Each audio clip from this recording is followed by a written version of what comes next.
There's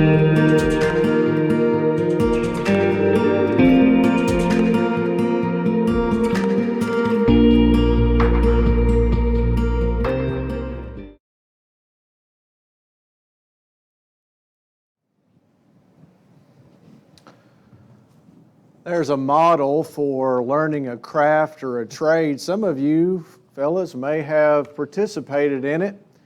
It's called the apprenticeship model. And when a person desires to learn a trade or a craft, they first of all are going to be an apprentice, and they work under someone who understands the craft and knows the trade, and they are restricted. They are only allowed to do certain things, and they are required to do this for a certain amount of time. And when they have started to meet the standards of the trade, they then will move up to another level. That's often called a journeyman status, and then they are allowed to practice that trade. They are allowed to work alone, but sometimes they need to be under the supervision of a master.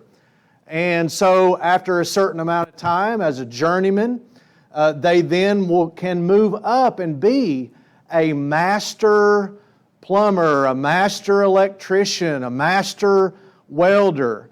And so open your Bibles this morning to the book of Matthew. Take your copy of God's Word, because there is a similar parallel, a similar situation that you can relate to your understanding of what an apprenticeship is and what that means. It was common in Jesus' day for a person, a man, to seek out a rabbi.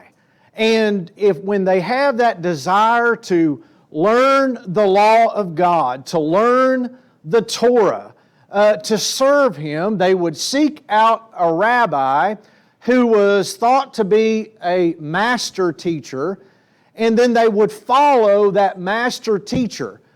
Jesus was like that, only He was much more, and we'll get into that later. But the perception of Jesus at this time in His ministry was that He was a master teacher. He was brilliant. From the time He was 12 years old, He was in the temple teaching those who were experts in the law. And you know from the context in chapter 5, 6, and 7, Jesus sat there and He gave the Sermon on the Mount. And He bedazzled people with His knowledge of the law. And so we have two recruits that come to Jesus. In our text, we're going to be in verses 18 through 22, and you're going to see two recruits come to Jesus. Before we get started and really get into our text, I've got to lay some groundwork. I've got to go back and work a little bit, so bear with me. Keep your eyes and your mind right there on chapter 8 and verses 1 through 22. But notice what happened right there before verse 18. There were three miracles that occurred. There was the healing of a leper. Notice that in verses 1 through 4. And then notice also the second miracle that you have, the healing of the servant of the centurion in verses 5 through 13. Then there was a third miracle. Three miracles have occurred. And then is Peter's mother-in-law, who Jesus walks into their house, and He heals her from a fever. And then you come to verse 18. There is a sudden shift from Jesus healing to now Jesus is going to lead. Notice there at the end of verse 18, Matthew says that Jesus gave the command to depart. They are leaving this scene. By the way, I said it a couple of weeks ago, you may have forgotten. But it is very probable that all of this occurred from chapter 5, verse 1, all the way to where we are here today, in our text today, all in a single day. Early that morning, Jesus goes up to the mountain. He delivers the Sermon on the Mount. And then He comes down from the mountain, and there He is confronted with the leper, and then the centurion, and then in the evening He goes to Peter's house and heals her. Now in verse 18, Jesus says, we are going to depart to the other side. Two recruits come forward and they inquire of how they can join Jesus' group. Notice in verse 19, the first one is described as a scribe. A scribe, an expert in the law. He comes forward to Jesus and he is inquiring about how he could become a part of Jesus' group. And then notice in verse 21, there is another person, and he is called, I know this is going to sound kind of funny, but he is called another disciple. He doesn't have a name, he is called another disciple. Why are these two recruits coming to Jesus? Well, it's right there in the text. We got to pay attention to what is right here. Notice in chapter 5, they could have, we don't know, they could have been up on the mount listening to Jesus. That's very likely. If they weren't, and I'll concede that may not be possible, if they weren't, they were very likely to have heard about the teaching of Jesus on the mount. They're coming to Jesus for some reason. They're attracted to Him. They are astonished at His doctrine, most likely. The second thing is this, is that in verse 20 of chapter 5, what does it say? To go back there, verse 20 of chapter 5, it says, "But I say unto you, except your righteousness exceed that of the scribes and the Pharisees, you will in no case enter into the kingdom of heaven." Well, we hear Jesus say this, exceed the righteousness of the scribes and Pharisees? You mean that their righteousness isn't meeting the standard of God? Well, I want to know more. And so they are attracted to Jesus. Notice there in verses 28 and 29 of chapter 7, it says there that the people were astonished at His doctrine. And so you have all of these things together. You have this great Sermon on the Mount. You have the things that Jesus was saying on the Mount. And then at the end of chapter 7, you see the results of the Sermon on the Mount is that it was great astonishment. And then right when He comes down from the Mount, what happens? Jesus not only has He been astonishing them with His doctrine and His teaching, but now He has put His power into action. Let me stop right here. I was thinking this is a little bit off track, but I got to say it. I've been thinking about it all week, and I think God has given me this to say, and I'm probably going to say it again sometime. The Pharisees and the scribes hated Jesus. And I've given this a lot of thought. They didn't necessarily hate Him for His knowledge. They hated Him because they couldn't control Him. Because He had power that they didn't have. And so He has displayed that power with these three miracles. And most likely, if these two weren't present, they had heard about it. They saw the tremendous faith there of the leper and the centurion. And then they saw the tremendous healing power. And I have said it, and I'll say it again. We know this. Maybe the audience at the time didn't know this, but the tremendous healing power of Jesus demonstrated who He was. That's what we're getting into in this part of the book of Matthew, is who is this Jesus? Who is this great teacher who has the power to work miracles? Well, He's none other than the Messiah. They may not have all recognized Him as the Messiah or made the connection yet, but Jesus is showing us that He is the Messiah. I say that they may not have recognized Him as the Messiah at this point because of our text today. They have some misguided views of what it means to follow Jesus. And for our benefit here, we get to look at this text and we get to learn what Jesus Himself teaches about discipleship. What is discipleship? Well, it requires commitment, doesn't it? Doesn't it require commitment? It requires dedication and loyalty and trust. Why is this in this? Why did Matthew put this right here after the miracles? For what purpose?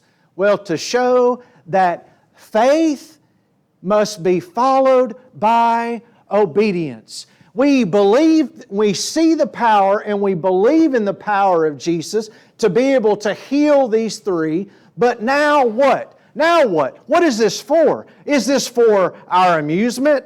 Is this for just for our pleasure? Is this just an astonishing thing? Is this just something to be amazed at? Or is there a purpose? We can remember what James wrote in James chapter 2 in verse 17, in verse 18. Even so faith, now listen very carefully, if it hath not works, is dead, being alone. Yea, a man may say, Thou hast faith, and I have works. James says, Show me thy faith without your works, and I will show you my faith by my works. The faith is authenticated by the works that follow. It's one thing to be amazed by Jesus and to have a desire to follow Jesus. It's another thing to piggyback off of that and follow Jesus and be obedient to Him after the faith. That shows that our faith is authentic. Let's dive into this here. Notice in verse 18. And the point of all of this in 18 through 22 is that discipleship, and write this down, it's going to cut. This is the whole thrust of the message, is that discipleship is rigorous and it is radical. Discipleship is rigorous. That means it's challenging. And it's also radical. It requires a break and a severing of ties with the past, and you're following Jesus. Now watch what happens here. Watch what Jesus teaches as we go through this. In verse 18, He says, Now when Jesus saw the great multitude about Him, He gave the commandment to depart unto the other side. Kind of a strange verse here. Kind of a strange, you're trying to absorb it. Why does Jesus want to get away from the crowds? Why would Jesus want to get away? I don't know. It's kind of a mystery. We don't know what Jesus was thinking, but you can see from what happens in the following verses that Jesus clearly had a purpose as He leaves this area. It reminds me of verse 1 of chapter 5. What happened there? It says that there were great multitudes, and then Jesus goes up into a mountain. Well, if we learned anything from that verse and what follows that verse, something big is about to happen. Something big is about to be said. Something important is about to be proclaimed by Jesus. And so Jesus is here and He says, we're going to leave. We're going to depart. We're going to go. He has gone from teaching to healing, and now Jesus is leading. Follow Jesus is the main idea from these next 4 or 5 verses. Following Jesus. Jesus says, let's go. We're leaving. And the question is, what are you going to do? Are you going to sit behind and just watch Him leave? Or is there going to be some kind of interest? I want to go with Jesus. Well, that's exactly what Matthew is showing us here. So what is this going with Jesus mean? What does this following Jesus mean? By the way, the word there, follow, in verse 19, and a certain scribe came and said unto Him, Master, and that means teacher, master, teacher, not apprentice teacher, right? Not journeyman teacher. Jesus was the master teacher. I'm going to tell you, the scribe has got it right. He's got it right. Master, and notice what he says. He says, I will follow you whithersoever thou goest. Wherever you go, I will follow. Well, what does it mean to follow Jesus? I said it a while ago. It involved discipleship is another word for following. You can just put in your notes there, follow equals discipleship. A disciple is a follower, right? And so it requires dedication. It requires commitment. It requires loyalty. It requires trust. You're not going to follow someone that you don't trust. And following doesn't mean that you're not committed. It doesn't mean that you're disloyal. Well, I'm going to follow Jesus when I have time. I'm going to follow Jesus when I feel like it. I'm going to follow Jesus when it is convenient for me. I'm going to tell you, if that fits any of our ideas or our notions of what discipleship is, it's wrong. That's not what the Bible teaches. The Bible doesn't teach a convenience kind of following Jesus. It is a full, committed dedication and loyal trust to Jesus. That's what it requires. It also involves other things. It involves following someone and learning from them. As we stated a while ago, this thing of an apprentice, of a journeyman, that you have to sit under the teaching of the master teacher before you have been fully equipped. And so discipleship not only requires all of these attributes of trust and loyalty and dedication and commitment, but it also requires that you submit to learning from Jesus. The third thing that it involves is this, is that it means you will take on the views of who you are following. It's not that I'm going to follow Jesus. I'm going to be kind of lackadaisical in my commitment to Him. And then as He teaches, then I can kind of pick and choose. You know, I like going to a buffet. Y'all like buffets? Y'all like cafeteria stuff? Oh, I do too, man. You know, you go in there and you get some roast beef, or you got fish, you got chicken, and you know, whatever you're in the mood for, you just go in there and get what you want. And then you come to the vegetable part, right? Green beans and carrots and mashed. This is a bad time to talk about food, isn't it? His stomach's going to start growling. Oh, then you get to the dessert part, right? You got cakes and cobblers and you got pie. You got all kinds of different pie. You just can pick and choose. Let me tell you, not so with the Lord. Not so with the Lord. If the Lord teaches it, if the Lord says it, and you're going to be listen to me, a faithful disciple, you're going to adopt the same perceptions that Jesus has. And so this one will be trying to take on trying to fully understand the teaching of Jesus and taking it into your heart and applying it to your life and becoming, listen to me, becoming like Him. Is this too basic? It sounds basic, doesn't it? It sounds real easy. It's not being done though. We're not fully committed to Jesus when we ignore His commandments, when we ignore His teaching. I mean, taking it and immersing yourself in it and just taking it, and it's become a part of me. They call that intrinsic, right? It's becoming, I'm internalizing it. In other words, I'm taking it on in such a way that it becomes, my character changes. You know, your character is that inner self, isn't it? It's that voice that tells you, it's that conscious voice, right? That talks to you sometimes, that no one can hear it except you. But it is that internal character that you have taken on because you have fully committed and embraced the same views that Jesus has. Let me tell you what it can boil down to one thing, and that is the love of Jesus becomes internalized as the same love that the child of God will take on.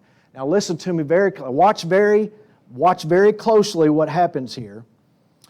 Following Jesus, this whole thing of following Jesus would be similar to when a man would seek out a rabbi and attach himself to a rabbi and follow Jesus. That's exactly what these two are asking to do. Notice in verse 19, a certain scribe. By the way, scribes have been, they're most of the time in the Gospels, they're negative. They are, most of the time, they are opponents of Jesus. I do not think that this is an opponent of Jesus. I think he is sincerely amazed by Jesus' teaching, and he wants to follow Jesus. I think the same thing for the other guy, another disciple guy. He sincerely is amazed and impressed by Jesus, and he sees out of all of the rabbis that he could follow, this guy knows what he's talking about. This guy speaks with authority. This guy not only speaks with authority, there's something different about him. He's got power and he's got authority that no one else has. I want to go with him. That's a great thing for anyone to have a desire for. Notice here in verse 19, a certain scribe came, and this is what he said. Notice the enthusiasm here. Teacher, this is great, isn't it? This is what we want to hear.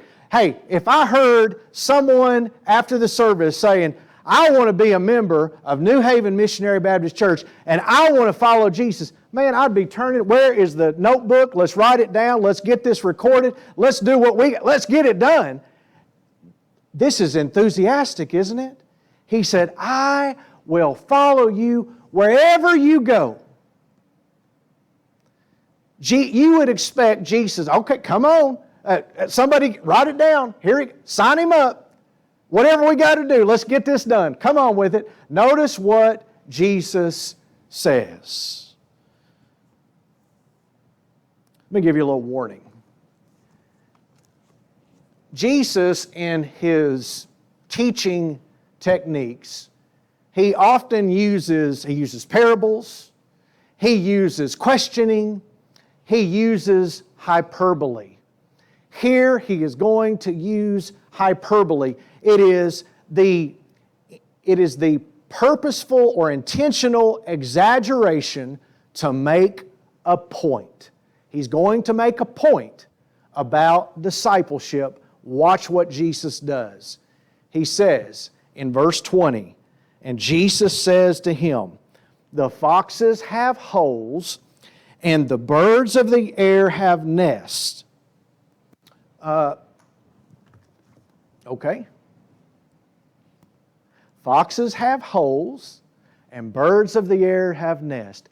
All of the animals, we're not talking about people here, we're just talking about animals. We're talking about, I'm an animal lover, so don't what I'm about to say, don't be offended or anything, okay? I love puppies and kitties and hamsters and all these little, pets, little pet bird and all that. So I love animals, okay? But people live in homes, right? People wear clothing, people have feelings, people have souls. People are important to God. Now, we know that the birds and the foxes and the animals, they're important to God too. In fact, Jesus had just said back here in chapter 6, don't worry about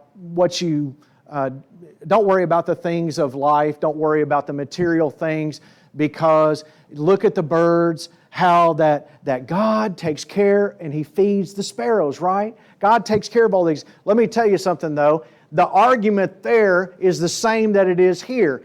If God will take care of the sparrows, then you can rest assured that He will take care of you. Because aren't you more valuable than they are? That's what Jesus said. And here Jesus makes a sobering comment. He says that the foxes have holes, they have a little home, and the birds of the air have a nest. They have a little home too. But He says, but the Son of Man has nowhere to lay His head. Oh, we know that Jesus did lay His head down at night, and He would sleep in a house in Capernaum, and sometimes He was on the move. But Jesus is referencing the rigorous nature of discipleship. Let me back up for just a minute, because there's a little bit of an irony here in this, is that when Jesus references Himself as the Son of Man, which is, by the way, the first time that He does this in the book of Matthew, He will do so, I believe it's another 29 times in this Gospel. This is the first one, and He's referencing, most likely, Daniel chapter 7 and verse 13 and 14, where He's talking about the Messiah. And the Messiah is going to have an everlasting kingdom. He's got power. He's got authority. He's talking about Himself. Now, they wouldn't understand all of that yet. But let me speak to people who can. This one who has nowhere to lay His head is the one who would give His life on the cross, and He has all the power and authority at His disposal, yet He has nowhere to lay His head.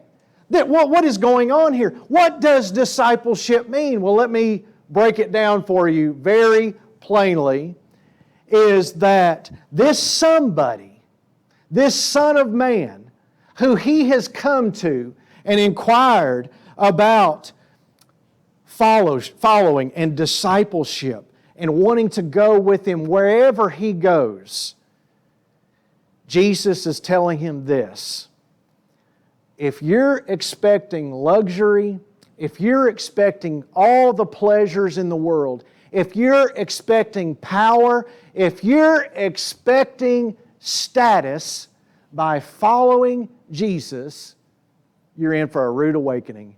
That's not what this is about. It's not about being important. Following Jesus doesn't mean that everything is going to go your way. It is going to be rigorous. What does rigorous mean? Well, it means challenging. It means hard work. It means sometimes swimming upstream, paddling upstream. It means climbing up. It means to be able to hold up under a burden. And so that's the first thing that Jesus tells us about discipleship. Notice that there is another one here, and I've got to, time is getting away from me. Notice in verse 21, this isn't a scribe. This is another disciple.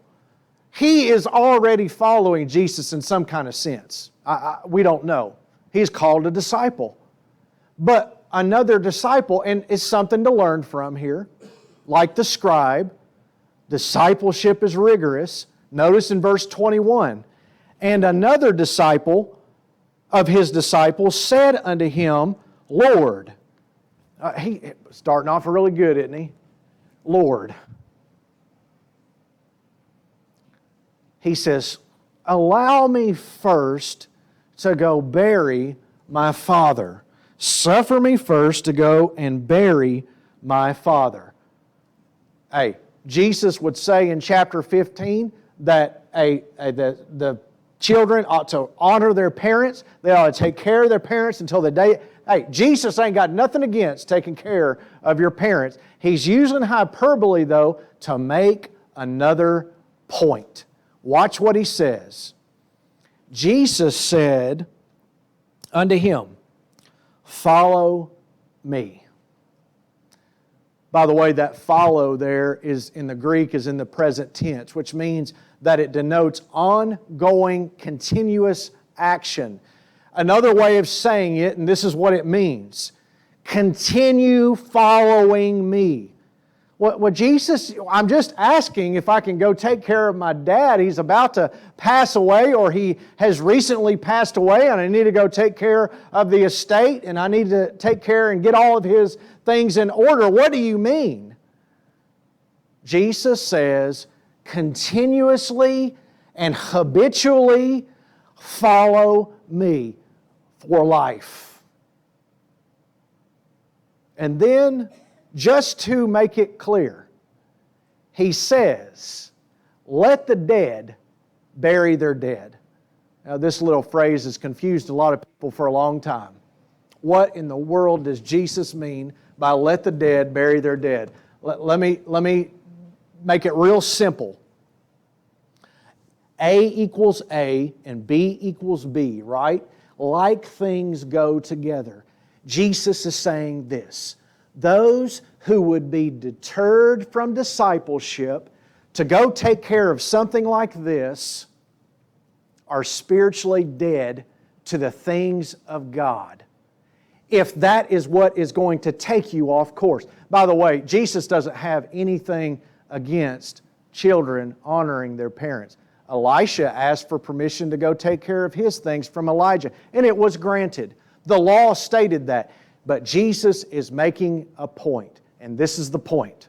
The first one was this: discipleship is rigorous. The second one is this: discipleship is radical. It requires a severing of ties with everything in your life and placing Jesus as the top priority in your life. There is no other way to serve God than to put it on a rabbit. I love saying, put it on turtle if you want to go slow. Put it on part-time. That's not going to cut it either. Man, you got to put it on rabbit and serve Him unequivocally with full commitment. Not a part-time job. Full-time. All the time. Making Jesus a top priority. I'm going to ask our musicians to come at this time. We'll prepare for a song of invitation. I want to leave you with a few thoughts here, and as we come to a close, bring our thoughts together. All three miracles are coming and spiraling in on this little text about discipleship. We have heard Jesus' teaching. We have seen His powerful works. And now what? Follow Him. The first, the scribe, he promised too much. He hadn't counted the cost of discipleship. He said, I'll go with you. Wherever you go, I'll go. How do you know? You hadn't been there yet. He promises too little, or promises too much. The second one promises too little. The second one says, I'm going to follow you, but I've got some other things to take care of first. He promises too little. It's a sobering reminder that when we set out to follow Jesus, that we understand what the teacher himself teaches about discipleship.